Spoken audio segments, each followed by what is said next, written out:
প্রকাশ্যে আসতে পারতেছেন, কেউ আসতে পারছেন না। সকলে আমাদের সাথে এই ব্যাপারে সহযোগিতা চেয়েছেন এবং এই সমস্ত প্রোগ্রামের ব্যাপারে আয়োজন করার জন্য তারা আমাদেরকে সার্বিক সহযোগিতার কথা বলেছেন। তারই প্রেক্ষিতে আমরা সকল দল মতের পক্ষ থেকে আজকের আমাদের এই সাংবাদিক সম্মেলন। বিসমিল্লাহির রহমানির রহিম। সম্মানিত সাংবাদিক বন্ধুগণ, আসসালামু আলাইকুম ওয়া রাহমাতুল্লাহি ওয়া বারাকাতুহু। প্রথমে আমি আপনাদের সবাইকে আজকের এই সাংবাদিক সম্মেলনে আন্তরিক স্বাগত জানাচ্ছি।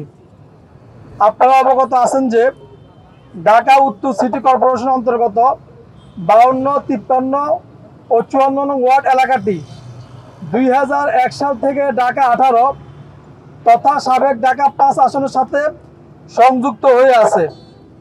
অত্র এলাকার মানুষের জমি জমা থেকে শুরু করে সকল নাগরিক সুযোগ সুবিধা ঢাকা 18 আসনের সাথে সম্পৃক্ত। আমরা বিভিন্ন অনলাইন মিডিয়া, সামাজিক যোগাযোগ মাধ্যম ও নির্বাচন কমিশন কার্যালয়ের সূত্রে জানতে পারি যে আমাদের উক্ত 3টি ওয়ার্ড ঢাকা 18 আসন হইতে কর্তন করে ঢাকা 16 আসনে অন্তর্ভুক্ত করার হীন ষড়যন্ত্র চলছে। আপনারা অবগত আছেন যে নির্বাচন কমিশন কর্তৃক 300 আসনের মধ্যে 39টা আসনের নতুন করে সীমানা নির্ধারণের গ্যাজেট প্রকাশ করে, যার মধ্যে ঢাকা 18 আসন ছিল না।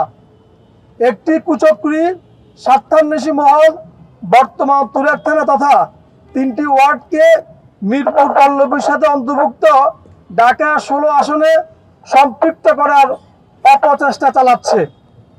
প্রিয় সাংবাদিক ভাইরা, এমত অবস্থায় আমরা ঢাকা উত্তর সিটি কর্পোরেশন অন্তর্গত 52, 53 ও 54 ওয়ার্ডের বাসিন্দারা এই হীন ষড়যন্ত্রের বিরুদ্ধে তীব্র ক্ষোভ ও প্রতিক্রিয়া প্রকাশ করছি।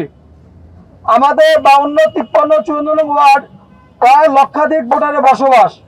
অত্র ওয়ার্ড সমূহের বাসিন্দাদের নাগরিক সকল কার্যক্রম, যাতায়াত ব্যবস্থা সহ সব কিছু ঢাকা আসনের সাথে সংযুক্ত, ঢাকা 18 আসনের সাথে সংযুক্ত।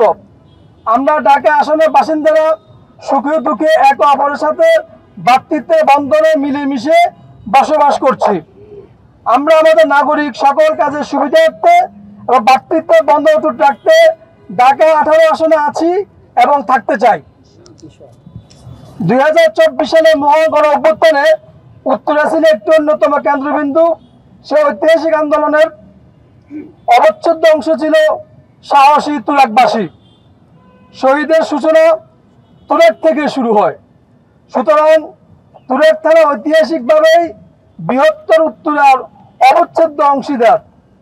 অথচ একটি চক্র অপরাজনৈতিক স্বার্থে উত্তরায় জমি দখল, চাঁদাবাজি ও আধিপত্য বিস্তারের উদ্দেশ্যে তুরাগ থানাকে উত্তরা থেকে বিচ্ছিন্ন করার ষড়যন্ত্রে লিপ্ত হয়েছে। এটি কেবল তুরাগবাসীর রাজনৈতিক অধিকার খর্ব করবে না, বরং 2024-এর গণ অভ্যুত্থানে উত্তরের জন্য যারা জীবন দিয়েছেন সে শহীদদের প্রতি এক চরম অসম্মান প্রদর্শন করবে।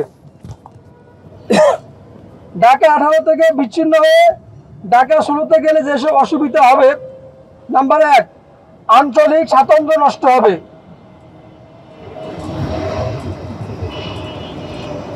দীর্ঘদিন ধরে উত্তরের সঙ্গে একই রাজনৈতিক ও প্রশাসনিক পরিচয় বেড়ে উঠেছে। ঢাকা 16-তে গেলে এই স্বাতন্ত্র্য হারিয়ে যাবে। 2, উন্নয়ন বঞ্চনা। ঢাকা 16 মূলত মিরপুর ও পল্লবীকে কেন্দ্র করে, সেখানে তুরাগ থাকবে প্রান্তিক অবস্থানে। ফলে উন্নয়ন, বাজেট ও অবকাঠামোগত সুবিধা বরাদ্দে তুরাগ বঞ্চিত হবে। অধিকার হরণ।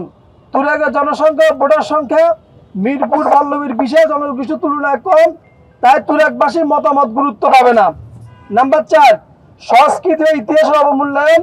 তুরাগের ঐতিহাসিক ভূমিকা ঢাকা 18 সাথে সংযুক্ত। ঢাকা 16-তে অন্তর্ভুক্ত করলে সেই ইতিহাস উপেক্ষিত হবে। স্থানীয় নেতৃত্ব ক্ষতিগ্রস্ত হবে। তুরাগ থেকে উঠে আসে নতুন নেতৃত্ব।